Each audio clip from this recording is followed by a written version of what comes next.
بسم اللہ الرحمن الرحیم۔ شروع اللہ کے نام سے جو بڑا مہربان نہایت رحم والا ہے۔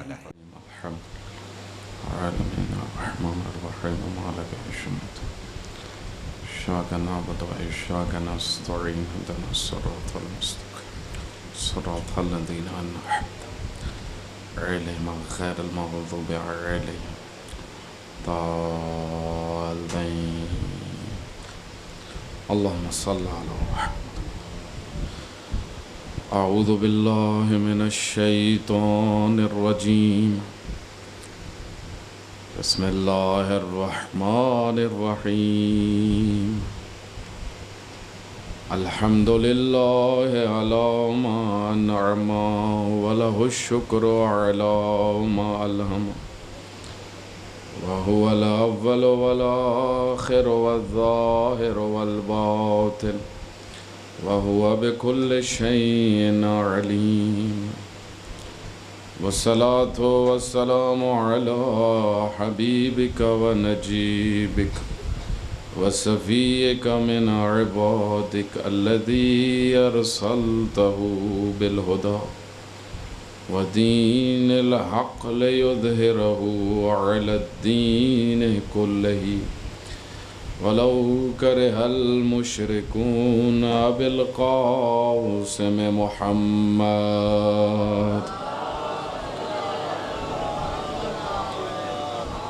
وآلہ الطیبین الطاہرین المعصومین المظلومین المقتولین الذین اذهب اللہ عنہم الرجس وطہرہم تطہیرا۔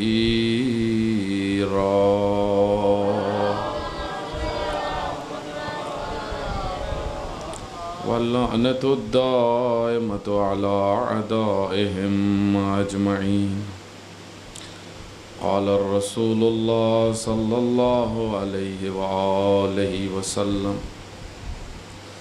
إن الحسين مصباح الهدى وسفينة النجاة۔ صلوات پڑھیں محمد۔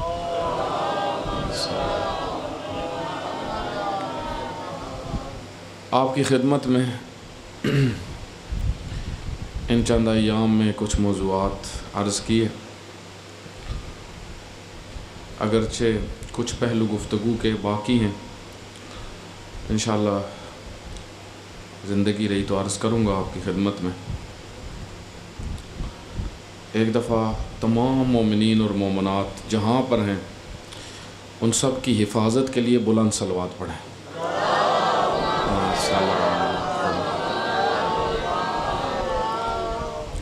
دیکھیں، سید الشہداء علیہ السلام جو انبیاء کے وارث ہیں اور خصوصاً پیغمبر گرامی کے وارث ہیں،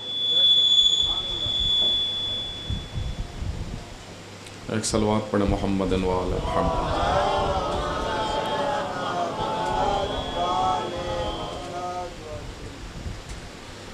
پیغمبر کی وراثت سے بہت ساری چیزیں ملی ہیں، اسی وجہ سے امامت کو وراثت پیغمبر بھی کہا جاتا ہے۔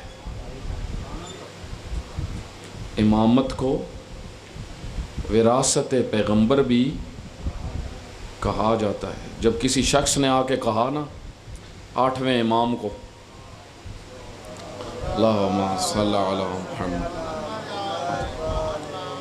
اس نے امام رضا علیہ السلام کے سامنے ایک سوال کیا کہ کیا لوگ امام بنا سکتے ہیں؟ حضرت نے فرمایا کیا تم اس وقت کے جو حالات ہیں اس کے مطابق مد نظر رکھیے، کیا تم ستاروں کو اتار کے لا سکتے ہو؟ کیا تمہاری ستاروں تک پہنچائے؟ فرمایا جس طرح ستارے بلند ہے نا، اسی طرح امامت بلند ہے۔ لوگوں کے اختیار میں نہیں ہے، یا وراثت رسول اللہ، یہ وراثت پیغمبر ہے جو منتقل ہوئی ہے حسنین شریفین کے پاس، اور پھر حسنین شریفین سے آگے دوسرے ائمہ میں منتقل ہوئی ہے۔ تو وراثت میں بہت کچھ پایا سید الشہداء نے، بہت کچھ۔ اسی وجہ سے آپ زیارت میں کیا پڑھتے ہیں؟ السلام علیکہ یا آدم یا وارث آدم صفوۃ اللہ، السلام علیکہ یا وارث نوح نبی اللہ، السلام علیکہ یا وارث عیسیٰ روح اللہ، السلام علیکہ یا وارث موسیٰ کلیم اللہ، السلام علیکہ یا وارث محمد المصطفیٰ۔ یہ کیوں آپ تکرار کرتے ہیں؟ حتیٰ یہ جملے کہتے ہوئے حرم میں داخل ہو جاؤ۔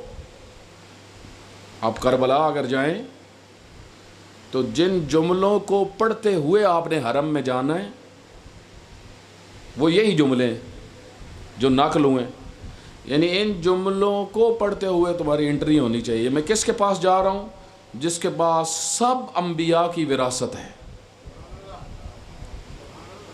جس کے پاس سب انبیاء کی وراثت ہے، اور خصوصاً پیغمبر کی وراثت جس کے پاس ہے۔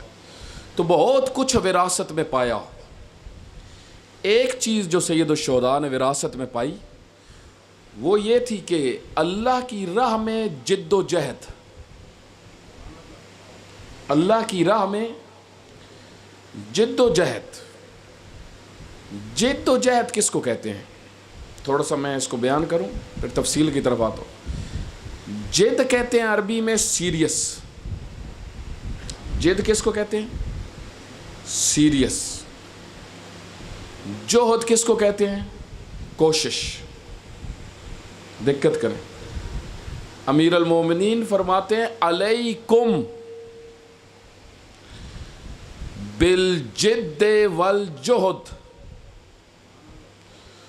تم سب کے لیے ضروری ہے کہ جد بھی ہونی چاہیے تمہارے اندر اور جہد بھی ہونا چاہیے تمہارے اندر۔ اور جد و جہد کس لیے ہونی چاہیے؟ سیریس اور کوشش۔ یہ دو چیزیں بڑی مہم جو پاکستانی قوم کو جلدی سمجھ میں نہیں آتی۔ کیوں؟ کیونکہ جد نہیں ہے، سیریس لوگ نہیں ہیں، ساری زندگی غیر جد میں گزار دی۔ سیریس ایک دن بھی سیریس ہو کے گزارا ہوتا نا پاکستانی قوم نے، یہ حالات نہ دیکھ رہی ہوتی۔ ایک دن بھی سیریس ہو کے گزارا ہوتا پوری قوم نے۔ تو سید الشہداء نے جو وراثت پائی وہ کیا تھی؟ جد و جہد۔ آپ دیکھیں سارے انبیاء نے کیا کی؟ جد اور جہد کی، کوشش کی۔ کس لیے کوشش کی؟ اللہ کی راہ کے لیے۔ ایک صلوات پڑھیں محمد و آل محمد۔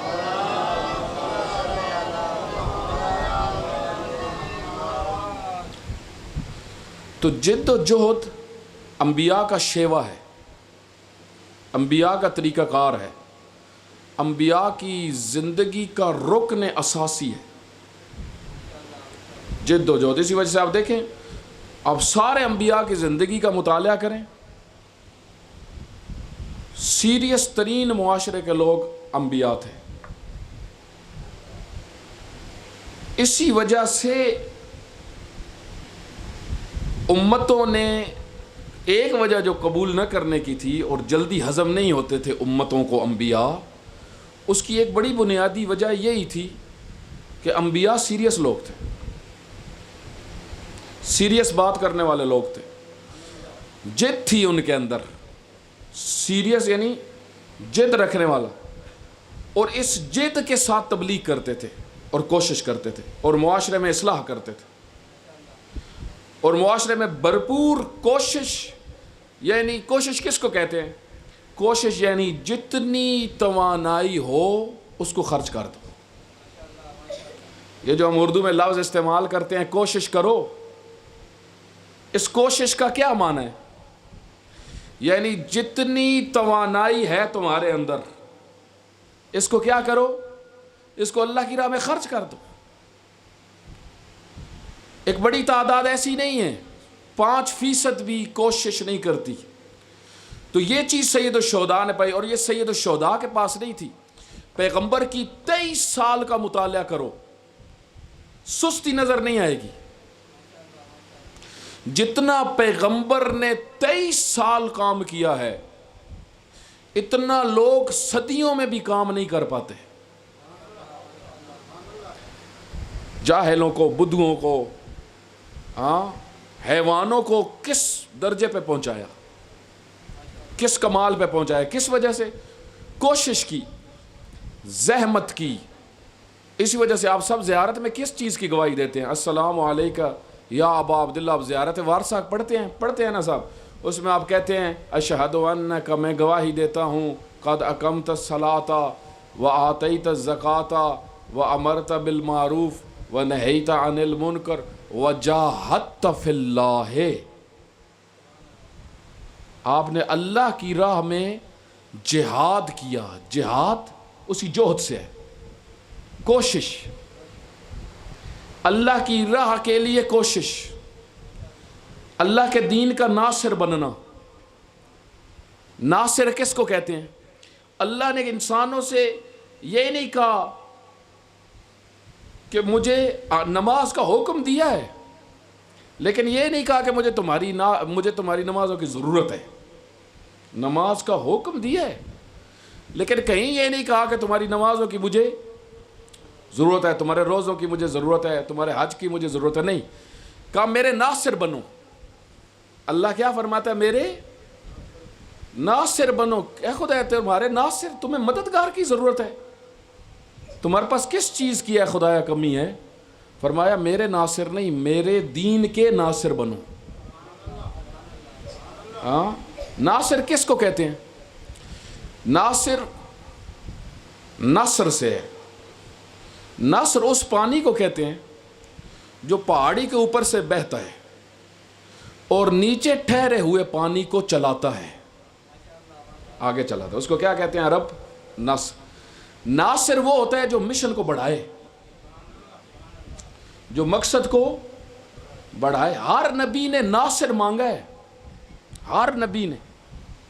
من انصاری اللہ، کون ہے جو ہماری نصرت کرے گا؟ حضرت عیسیٰ علیہ السلام فرماتے ہیں من انصاری اللہ، کون ہے جو اللہ کی راہ میں میری مدد کرے؟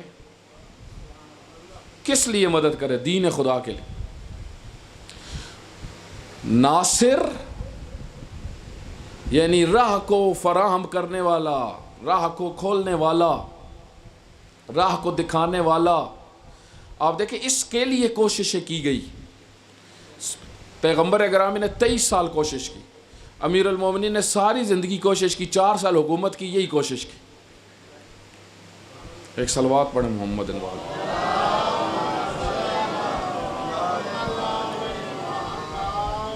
ادھر پڑھتے ہوئے تو وہی حالت ہو جاتی ہے کہ جو کربلا میں شہداء کی ہو رہی تھی، میری تو یہی ہو جاتی ہے۔ ایک صلوات پڑھیں محمد انوال محمد۔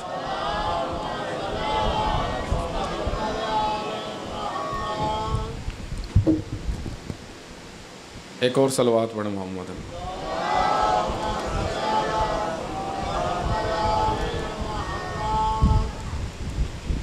تو جد و جہد بڑی ضروری ہے۔ سید الشہداء نے جد و جہد کی، آخری دن تک کوشش میں لگے رہے، اللہ کی طرف متوجہ ہو گئے، لوگوں کو سمجھاتے رہے، لوگوں کو شعور دیتے رہے، لوگوں کو عقل دیتے رہے، اور عزاداری اسی جد و جہد کی تحریک کا حصہ ہے۔ سید الشہداء نے جو کوشش کی تھی، دقت کریے گا، سید الشہداء نے جو کوشش کی تھی اس کو ہمارے حوالے کیا ہے۔ خود قتل ہو رہے تھے، کسی مقتل میں آپ اٹھا کے دیکھ لیں، یہ نہیں لکھا ہوا امام حسین نے کہا مجھے پانی چاہیے، کہیں یہ نہیں لکھا ہوا امام حسین نے درخواست کی ہو مجھے میرے بچوں کے لیے تھوڑا سا پانی بھیج دو، کسی جگہ پہ آپ نہیں دیکھ سکتے۔ کسی کتاب میں نہیں پڑھا ہوا لکھا ہوا. کیوں؟ کیونکہ سید الشہداء کو اگرچہ گلا خشک تھا، پانی پیاس نہیں تھی. کربلا میں پانی کی بات نہیں تھی، کربلا اس سے بہت بلند تر ہے. سید الشہداء آخری وقت میں بھی فرما رہے تھے حال میں ناصر ینصرنا، کوئی ہے جو اس مشن میں میرا ساتھ دے. سید الشہداء سے اب انسان پوچھے اے سید الشہداء آپ کا تو اور کوئی بھی اب بچہ نہیں ہے، آپ اکیلے رہ گئے ہو، تو کون سا ناصر مانگ رہے ہو؟ کون سا ناصر مانگ رہے ہو؟ سید الشہداء فرمائیں گے ہیں کچھ نے آنا ہے دنیا میں جو میرے اس مشن کو آگے بڑھائیں گے، اس مشن کو آگے بڑھائیں گے، وہ ناصر ہیں. اصلاً انسان کی روح پاک ہو نا، روح پاک ہو تو بہت کچھ سنتی ہے. کچھ آوازیں ہیں جو ابھی بھی سنائی دیتی ہیں. علامہ امینی ایک بہت بڑے عالم گزرے ہیں شیعہ، وہ گئے مدینہ. جب مدینہ گئے تو واپس آئے زیارت کر کے نجف. ان سے کسی نے پوچھا سفر کیسا رہا؟ کہا ایک چیز نے مجھے بڑا رلایا ہے. کہا کس نے؟ کہا مدینہ کے اندر ابھی بھی فاطمہ کے رونے کی آواز آتی ہے. ہاں، ابھی بھی عاشور والے دن کسی کی روح پاک ہو، اس کو ایک آواز آتی ہے کوئی ہے جو میرے اس مشن کو آگے بڑھائے، اس تحریک کو آگے بڑھائے. وہ تحریک کیا ہے؟ دین کو سیریس لے. سید الشہداء نے کربلا کے اندر ایک خط لکھا کوفیوں کو، دقت کریے گا، بس میں نے یہی مجلس پڑھنی تھی، میری ہمت اتنی ہے. ایک خط لکھا اور یہ پیغام ہے عاشورہ کا. جو نہیں آئے، کافر نہیں، مشرک نہیں، مسلمان نہیں، جو حسین کو ماننے والے نہیں آئے، ان کے نام خط لکھا. آپ اٹھا کے دیکھیں تاریخ میں جملہ لکھا ہوا ہے، تاریخ کی کتابوں میں امام حسین نے لکھا مؤمنین کوفہ کو. نام سب کے درج ہیں. سب سے پہلے جس کا نام درج ہے سلمان بن سرد خزائی، سب سے بڑا دین کا ٹھیکیدار کوفے کا،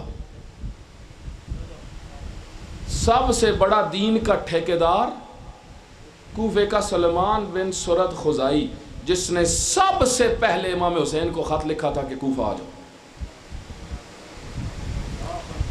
پھر کربلا سے مولا آپ کیوں لکھ رہے ہو اس کو جب نہیں آنا اس نے؟ میں اس لیے لکھ رہا ہوں تاکہ کل نسلوں کو پتہ چلے بہت سارے بے وفا بھی تھے. ہاں، بہت سارے بے وفا بھی تھے. خط کیا لکھا؟ خط میں یہ جملہ لکھا ان ہؤلاء القوم، کیوں نہیں آتے تم لوگ کیوں نہیں آتے؟ میں جس کے مقابلے میں نکلا ہوں، پتہ ہے میں جن کے مقابلے میں آیا ہوں یہ کون ہے. ان ہؤلاء القوم، یہ وہ قوم ہے احلوا حرام اللہ، جو اللہ کے حلال کو حرام کرتے ہیں، وحرموا حلال اللہ، جو اللہ کے حلال کو حرام کرتے ہیں اور حرام کو حلال کرتے ہیں. واستعصروا الفیء، جو اللہ کے مال کو کھاتے ہیں، بندوں کا مال یعنی اللہ کا مال. لزموا طاعت الشیطان، انہوں نے اپنے اوپر شیطان کی اطاعت کو ضروری قرار دیا ہے.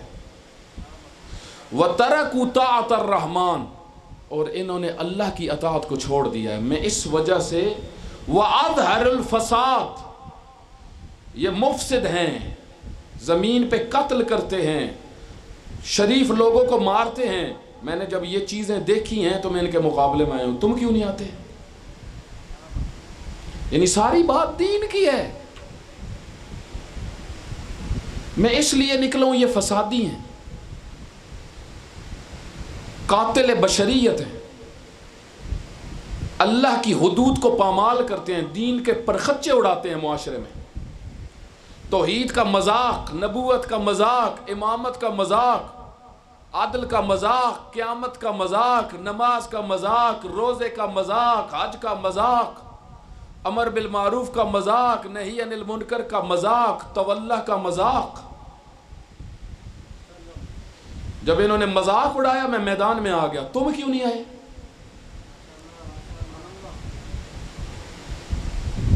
تو اب یہاں سے پتہ چلتا ہے کہ یہ امانت ہے جو ہمارے حوالے کی گئی ہے. اب نظر رکھو، عزاداری کس لیے کرنی ہے؟ دین معاشرے میں آئے. عزاداری کس لیے کرنی ہے؟ ظالم ختم ہو. عزاداری کس لیے کرنی ہے؟ پیغام حسین معاشرے میں عام ہو. عزاداری کس لیے کرنی ہے؟ کوئی بے پردہ ہو تو پردے دار بن جائے. عزاداری کس لیے کرنی ہے؟ کوئی بے نمازی ہے تو نمازی بن جائے. عزاداری کس لیے کرنا ہے؟ جو روزے کا مذاق اڑاتا ہے وہ روزے دار بن جائے. لیکن اگر ہماری ہی عزاداری میں، عزاداری کے نام پہ بے پردگی ہو، حسین خوش نہیں ہے. زینب کبریٰ اس خاتون سے خوش نہیں ہے کہ جو عزاداری کے نام پہ بے پردہ ہو جائے. حسین اس شخص سے خوش نہیں ہے جو عزاداری کو بہانہ بنا کے نماز کی توہین کرے. عزاداری ہے اس لیے تاکہ نماز بچائی جائے. ہاں،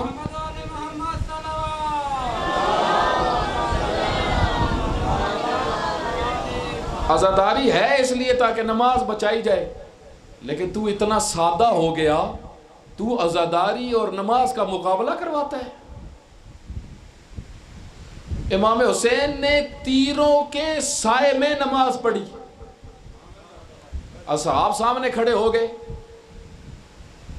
کتنے اصحاب ادھر قتل ہو گئے. امام کی نماز ہو جائے ہم قتل ہو جائیں. کس نے کہا نماز نہیں پڑھ سکتے؟ تاریخ اٹھاؤ بھائی. تاریخ کا کوئی منکر تو نہیں ہے نا، تاریخ میں تو سب کچھ لکھا ہوا ہے. شمر گیا ابن سعد کے پاس کہ نماز پڑھنے دیں یا نہ پڑھنے دیں. پہلے کہا ابن سعد نے پڑھنے دو، پھر کسی نے ابن سعد کو کہا ان کو روکو، نہ پڑھنے دو. ابن سعد نے پیغام بھیج دیا نماز نہیں پڑھ سکتے. مجھے بتاؤ آج جو یہ کہتا ہے کہ عزاداری کرو، نماز نہ پڑھو، ابھی نہ نماز کے ٹائم نہ رکو، یہ کس کی بات ہو رہی ہے؟ حسین کی یا بس کا غور کیا کرو کس کی بات ہو رہی ہے، ٹون کس کی ہے. مثلا آپ دیکھیں نا، ٹرمپ کہتا ہے خامنائی کو نہیں ہونا چاہیے. ٹرمپ کہتا ہے آیت اللہ خامنائی کو نہیں ہونا چاہیے، رہبر کو نہیں ہونا چاہیے، اس بندے کو نہیں ہونا چاہیے. ٹرمپ کہتا ہے آیت اللہ سیستانی کو نہیں ہونا چاہیے. ٹرمپ کہتا ہے. ہمارے ممبر سے بھی کوئی یہی کہتا ہے. تو بات کس کے ساتھ مل رہی ہے؟ میرے بھائی یہ سوچا کرو بیٹھ کے. مجھے یاد ہے ابھی تک پچھلے سال میں خود ادھر سے گیا واپس تو میرے والد محترم آئے ہوئے تھے. وہ مجھے کہہ رہے تھے کہ ہم سارے دوست بیٹھے ہوئے تھے عاشورہ والے دن، تو کسی نے بیچ میں سے کہا کہ نماز کا اذان کا ٹائم ہو گیا، اذان دیں چلتے ہیں نماز کے لیے. کچھ بیچ میں سے بولے کو چھوڑو جی اس کو، ابھی یہ اس ڈرامے کو کر کے کیا کرنا ہے تم لوگوں نے. ہاں اندازہ لگائیں کیا کربلا. اسی وجہ سے شہید مطہری نے ایک بڑی خوبصورت بات لکھی ہے. فرماتے ہیں کہ بعض ایسے احمق ہیں اگر ان کو بندہ روک کے کہے نا کہ ابھی تھوڑی دیر آزاداری روک دو، جس کام کے لیے سب کچھ کیا گیا تھوڑی دیر وہ پڑھ لو، تو آگے سے کہتے ہیں جاؤ اپنا کام کرو۔ شہید مطہری فرماتے ہیں خدا کی قسم اگر امام حسین بھی ان کو آ کے کہے نا کہ ابھی چھوڑ دو آزاداری اور نماز پڑھو، یہ نہیں پڑھیں گے، کیونکہ یہ امام حسین کو خوش کرنے کے لیے نہیں کر رہے ایک بڑی تعداد۔ غور کرنا چاہیے، بدلنا چاہیے ان چیزوں کو، اسی کا نام اصلاح ہے۔ ان چیزوں کے اوپر غور کرو تاکہ معاشرے میں تبدیلی آئے، عزاداری کا مقصد سامنے واضح ہو، دنیا کو پتہ چلے یہ کس لیے باہر آ رہے ہیں۔ دنیا پوچھتی ہے بھئی باہر کس لیے آ رہے ہو؟ ہاں اگر باہر آ کے نماز کی بے حرمتی کر رہے ہو تو دنیا سوچے گی یہ کون ہے؟ حسین نے تو نماز کو بچایا تھا، یہ کیا کر رہے ہیں؟ ایسا نہ کرو۔ چادر کے لیے بڑا کچھ دیا گیا ہے، زینب کبریٰ نے اپنی چادر دی چادروں کو بچانے کے لیے۔ تم اسی بیوی کے نام پہ کہو کہ نہیں جی وہ جیسے مرضی، محرم میں کیوں منع کر دے ہو سانو؟ نا ایسا نہیں ہے۔ تو یہ دین جد و جہد، اس کے نتیجہ حاصل کرنا۔ اگر دین آ رہا ہے معاشرے میں سمجھ لیں عزاداری کا مقصد پورا ہو رہا ہے، اگر نہیں آ رہا تو اصلاح، اگر یزیدیت نہیں ڈر رہی تو اصلاح، اگر مودی جیسے نہیں ڈر رہے تو اصلاح۔ ایک صلوات پڑھے محمد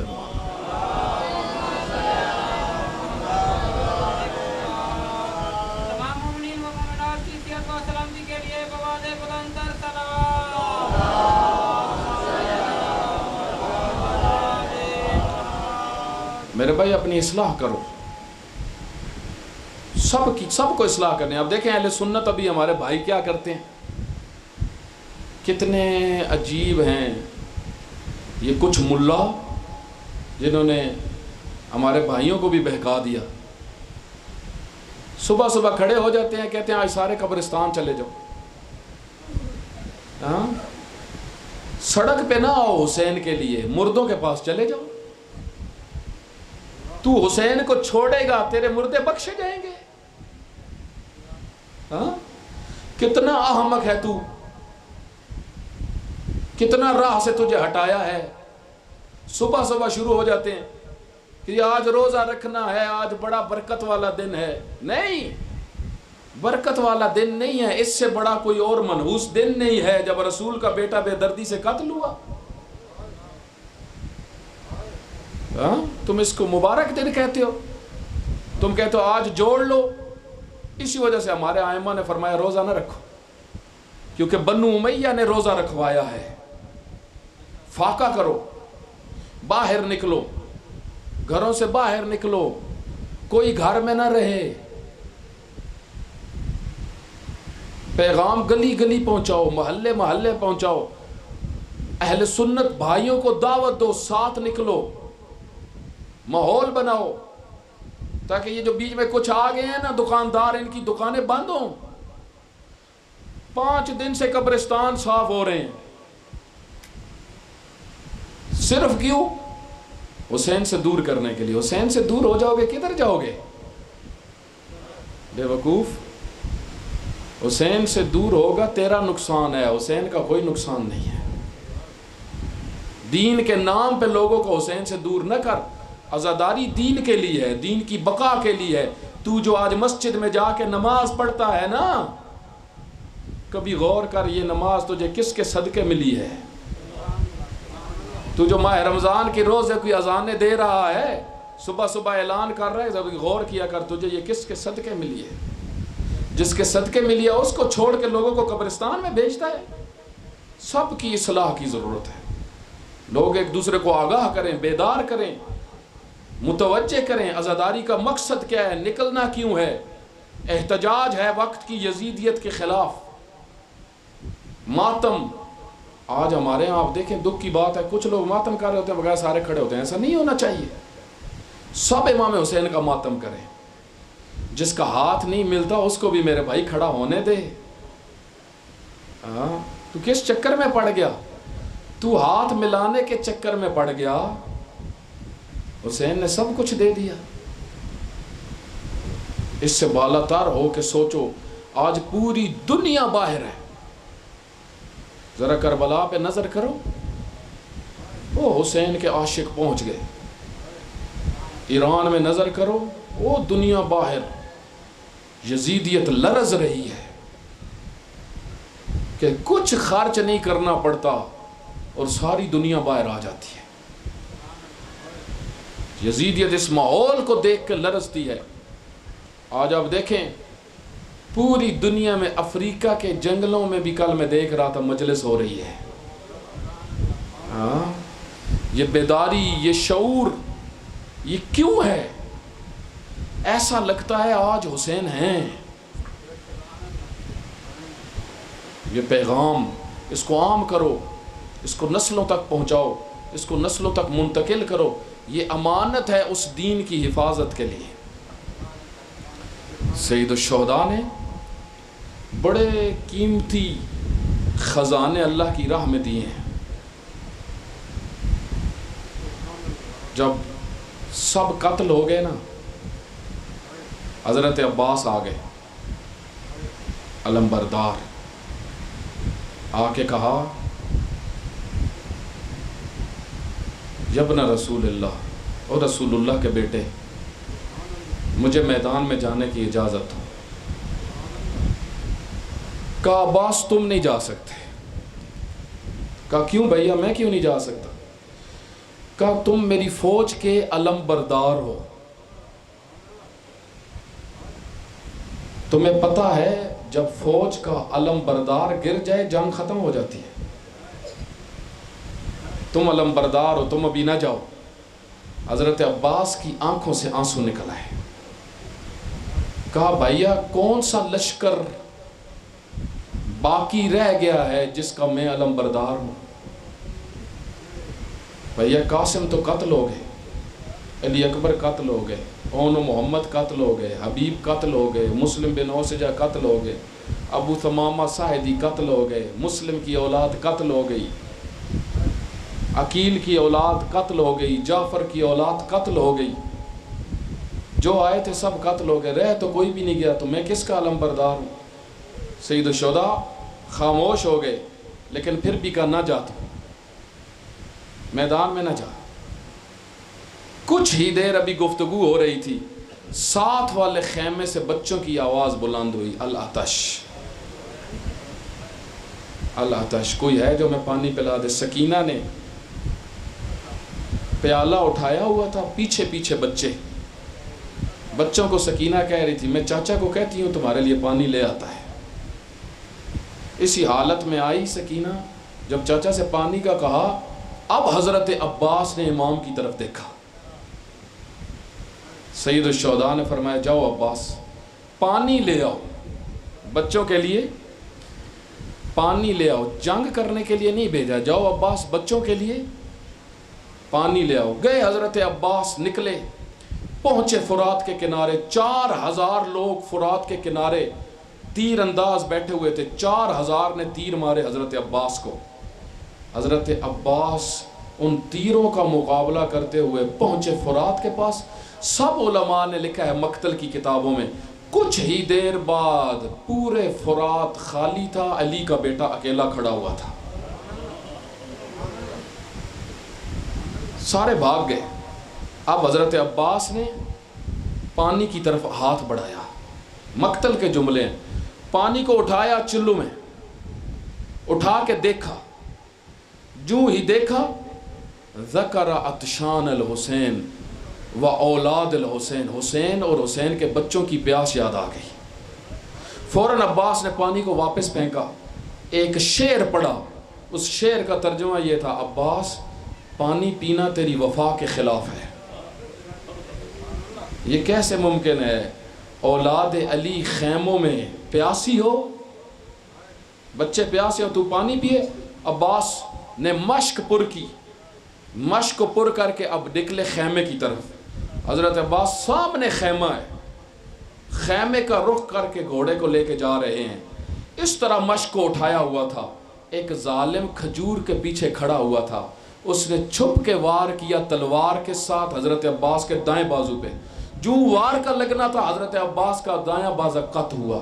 جب دایاں بازو قط ہوا فوراً مشق کو بائیں ہاتھ میں لیا، بائیں ہاتھ میں لے کے جا رہے ہیں، بڑھ رہے ہیں. ایک اور شخص کھجور کے پیچھے چھپا ہوا تھا، اس نے کھجور کے پیچھے سے چھپ کے حضرت کے اس ہاتھ میں وار کیا. حضرت نے اس مشق کو دانتوں میں رکھ لیا، دانتوں میں رکھ کے جا رہے ہیں. خیمے کے اوپر نظر ہے. حرملہ دور سے دیکھ رہا تھا کہ عباس کے دونوں ہاتھ تو کٹ گئے لیکن عباس ابھی تک گر کیوں نہیں رہا.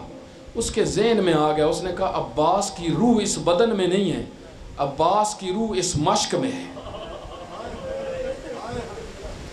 اگر یہ مشق گر گئی عباس گر جائے گا. اس نے تیر اٹھایا. حرملہ کے تیر کچھ تیر تھے ہاں جنہوں نے بڑا نقصان کیا اہل بیت کا. اس نے تیر اٹھایا، تیر کا مشق میں لگنا تھا، پانی کا گرنا تھا. عباس کی امید ٹوٹی. اب عباس اپنے آپ کو سنبھال نہ پائے، آگے سے تیر آ رہے تھے. مجھے بتاؤ جب ہاتھ تھے تو 4000 کے تیر روک لیے، لیکن جب ہاتھ نہیں تھے سب کے تیر لگ رہے تھے عباس کے بدن کے اوپر. کوئی جگہ نہیں تھی سینے کی جہاں پہ عباس کے تیر نہ لگا ہو. مجھے بتاؤ جب جنگجو نے گھوڑے کے زین سے زمین پہ آنا ہو وہ کیسے آتا ہے؟ کیسے آتا ہے جب گھوڑے کی زین سے آنا ہو؟ ہاں عباس کیسے آئے؟ عباس نے آنا تھا زمین پہ، ہاتھ نہیں تھے. عباس تیروں کے بل جو سینے میں لگے ہوئے تھے اس کے بل زمین پہ آئے. اسی وجہ سے علماء نے لکھا ہے کافی دیر تک عباس تیروں کے اوپر رہے، تیروں کے اوپر معلق رہے. حضرت عباس کچھ کوشش کر کے زمین پہ آئے، کچھ تیروں کو سینے سے نکالا، اٹھ کے بیٹھ گئے. بس میرے آخری جملے، اٹھ کے بیٹھ گئے. کس طرح بیٹھ گئے؟ جس طرح نمازی تشہد میں بیٹھتا ہے اس طرح بیٹھ گئے. ایک ظالم نے گرز اٹھایا ہوا تھا. گرز پتہ ہے کس کو کہتے ہیں؟ گرز جو لوہے کا بنا ہوا ہوتا ہے. گرز کو بڑے پہلوان کو گرانے کے لیے مارا جاتا ہے، چھوٹے پہلوانوں کے لیے گرز استعمال نہیں ہوتا. مجھے بتاؤ جب کسی کو گرز مارا جائے وہ کیسے روکتا ہے؟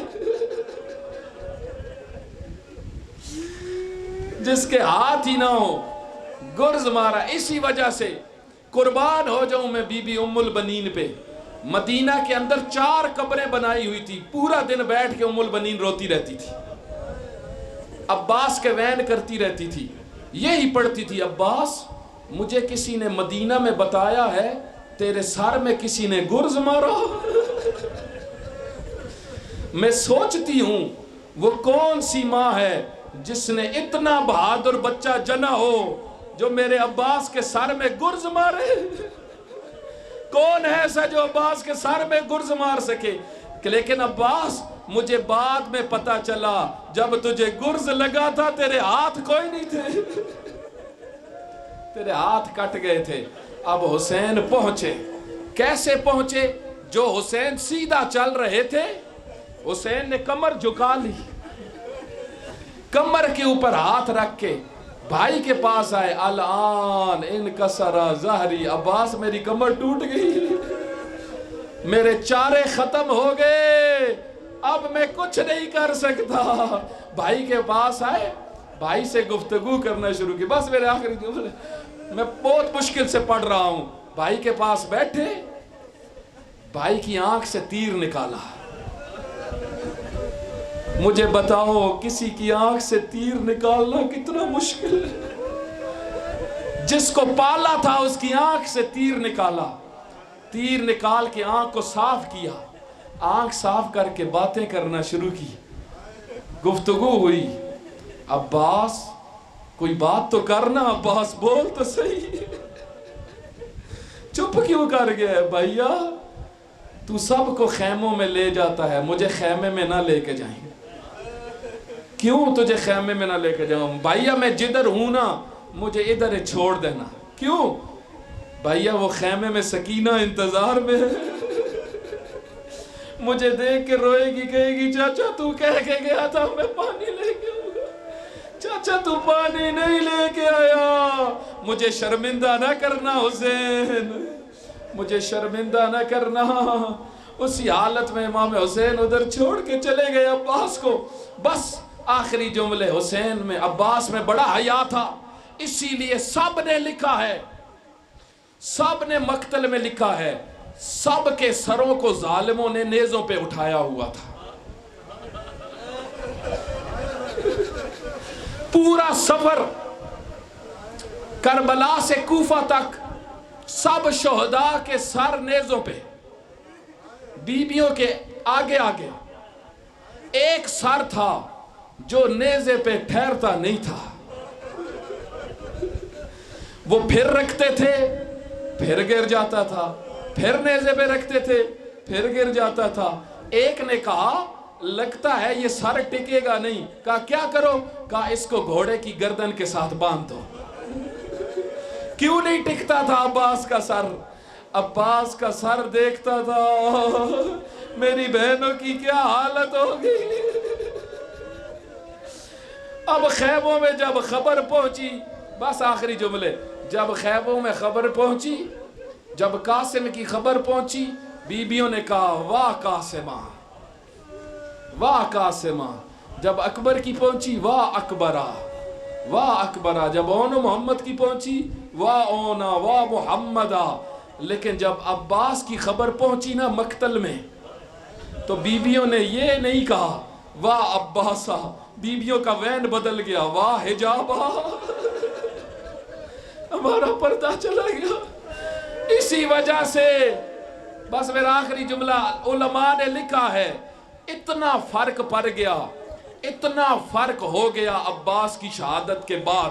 جب تک عباس زندہ تھے علی کی بیٹیاں سوتی تھی، دشمن پوری رات جاگتے تھے، لیکن جب عباس گھوڑے کی زین سے گرے دشمن سوتے تھے، علی کی بیٹیاں جاگتی تھی، پورے سفروں میں جاگتی رہی۔ سیعلم الذین ظلموا